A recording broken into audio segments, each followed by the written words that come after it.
Okay, Aberdeen and Hearts are furious with the Scottish League Cup semi-final scheduling at Hampden Park. Aberdeen will be playing Rangers first at 12 o'clock, as it is currently scheduled on the 20th of October, followed by Hearts v Celtic at 7:45 p.m. Now, Neil Doncaster says there's no other option, and this is partly to do because Celtic and Rangers have European commitments in the week, which is fair enough. But it's a semi-final. I mean, it's the League Cup. They could have rearranged it. Yes, there are scheduling issues, but before this season started, the Scottish FA and the Scottish Football League agreed to have this double-header semi-final at Hampden Park, a stadium which has had its own controversy of not being fit for purpose and possibly not being, continuing as the home of Scottish national football and cup finals. Much like Wembley's having its own issues, Hampden Park is having it as well. Craig Levein, the Hearts boss, has called it the decision to play both games on the same day absolute madness. And Derek McInnes, the Aberdeen boss, is furious because their kick-off time at 12, which is police advised apparently, means that the first train from Aberdeen doesn't arrive until 12:15, so fans won't be in the stadium, which is really unfair. And he's constantly complaining about having to play games on Sundays in the Central Belt, considering they're from Aberdeen. It's very similar for Inverness and Ross County as well, being forced to play games in the Central Belt of Scotland on a Sunday. They have raised concerns regularly about scheduling. Apparently, the police advised that the Aberdeen Rangers game kick off first, but 94% of people polled on the BBC Sports website have been against having both games scheduled at Hampden Park for the same day. One could be played on a Saturday, one could be on a Sunday, or they could both be played in Edinburgh, or they should play them midweek the following week. There's various things that have been put forward. This is not the only option, but Neil Doncaster, the chief of the Scottish Premier League, who's an Englishman, which doesn't sit well with many Scottish football fans, says there's no other option when there clearly is. You could play one of these semi-finals, let's say Aberdeen Rangers at Murrayfield in Edinburgh, and you can play Hearts Celtic at Hampden. Therefore, it is definitely a neutral venue. The only club that doesn't really have any problems with this scheduling is Rangers, because they are the biggest supported club in Scotland, and they are the best supported club in the Glasgow area. Aberdeen, they have to travel over 190 miles. Hearts have to come from Edinburgh as well in the evening, and then get back on a Sunday. And Celtic, they have a lot of fans from the Republic of Ireland and south of the border as well. There are a lot of issues here. The other issue is he's going to have security problems. Over 100,000 fans are expected because the ticket sales are at 50% for Hampden Park, which is a sizable stadium. So I'm going to be expecting about 100,000 fans actually in Glasgow who otherwise wouldn't be there. There are a lot of Rangers fans who live outside of Glasgow, a lot of Celtic fans, Hearts and Aberdeen obviously. That is a big amount of people to descend on Glasgow on a Sunday. So will the infrastructure be able to cope? Will the security? Will there be no crowd trouble? There's going to be a lot of alcohol involved. Aberdeen and Rangers, and Hearts have raised concerns. There was a meeting, and Neil Doncaster was forging saying, "Oh, this is not our concern. We have no other option. We can't get involved." When clearly they do have a say in the running of the game and fixturing.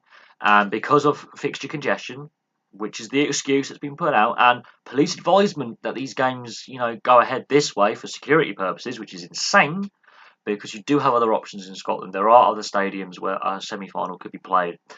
Murrayfield is a prime example. It's in the Central Belt, yes, but then you could play both games at 3 o'clock. Another thing, a reason what fans are saying is it will cause problems for the TV companies because there'll be a clash. Simply put, one on BT Sport, one on Sky. There you go. It's not hard. To be fair, in my personal opinion, they should both be on free-to-air TV. It's a cup semi-final, and yes, it's Scottish football, so there is less viewership. But for me, that should be on free-to-air TV. And it should be readily available nationwide, not just in Scotland. There are a lot of fans of these clubs south of the border in England as well. So TV scheduling as well has had its impact, and this is the negative side of TV rights deals. The Scottish FA have been made to look like fools. The Scottish Premier League and the Scottish Football League have been made to look like fools as well. Neil Doncaster, he should go, personally. There are other options. They have a month to sort this out, and the Scottish FA and the Scottish Football League are digging their heels in, which is stupid because two of the four clubs have openly come out and complained. If 94% of fans, including Rangers and Celtic fans, Because bearing in mind this is a nationwide poll, there'll be fans all around watching this. There'll be investors who want to maybe invest in Scottish football watching the outcome of this. 94% of those polled on an online poll on a national website are saying this should not go ahead. The Scottish FA and the Scottish Football League make themselves really, really stupid. The Aberdeen one, they won't be able to get to the ground on time, and Hearts is getting back home on time because guess what? The next day is a Monday. Had this, yes, I understand the Europa League commitments. I really do. I understand that there is, Celtic and Rangers, but if Celtic had got into the Champions League, this wouldn't be an issue. It wouldn't. They could then play one semi-final on the Saturday and one on the Sunday. But the fact that Aberdeen Rangers got to kick off at 12 is not taking into account the travel situation, which is a disgrace. I'm normally very neutral on this, but I understand the actual frustration behind Hearts and Aberdeen's protests, and I do believe some Celtic fans and fans groups have protested as well and put forward some complaints online. Because again, a lot of Celtic fans aren't from the Glasgow area, even though the club is based in Glasgow. There's a lot from Northern Ireland and the Republic. This is a powder keg waiting to happen. 100,000 football fans. There is a hooligan element to Scottish football. There's a sectarian element to Scottish football. Not that I'm condoning it, but I understand the history behind sectarianism. That's a powder keg waiting to happen. This could be a really, really hectic day for the Scottish police and the Scottish FA. But there we go. The situation's got a month to be resolved. The Scottish FA and the Scottish Football League are digging their heels in, and Neil Doncaster, he needs to go from his job because he's a prat. I'm not going to lie, he's a prat. He's mismanaging Scottish football terribly. It doesn't help that he's English and this is a Scottish League Cup Cup semi-final. It would probably be exactly the same if a Scotsman was put in charge of the English FA or the English Premier League, and there was a similar mess made of, I don't know, the FA Cup semi-finals at Wembley or the League Cup semi-finals at Wembley. We back in the day held at neutral grounds were the semi-finals.